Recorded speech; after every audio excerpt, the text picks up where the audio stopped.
Wala pang another interview para dalawang prize? Hi kuya, anong pangalan mo?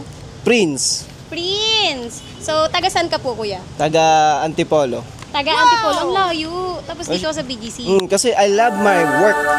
I love my work. Dahil dyan, kuya, ano ang reward mo sa sarili mo pagkatapos mong magtrabaho or after a long, tiring day?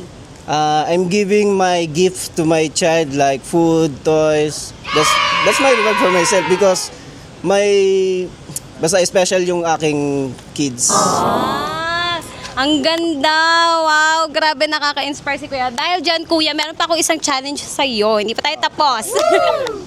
So, bubunot ka dito, Kuya, tapos gagawan mo siya ng motto mo in life. Pwede mong i-relate sa trabaho mo. Okay. Pwede mong i-relate sa buhay mo. Okay. Game? Game Go. tayo dyan. Walang arte. Oh my God. Walang arte sa pagtatrabaho kung ikaw ay... Walang arte kung ikaw ay madiskarte.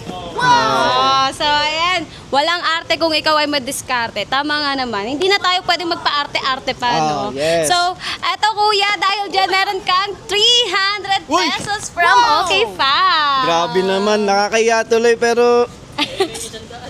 So, ano pong masasabi niyo po sa OK Fam? Okay fam, thank you guys kasi ito napakalaking tulong na to. May pang-gift na ako sa aking chikiting and salamat dahil wala pang another interview para dalawang prize.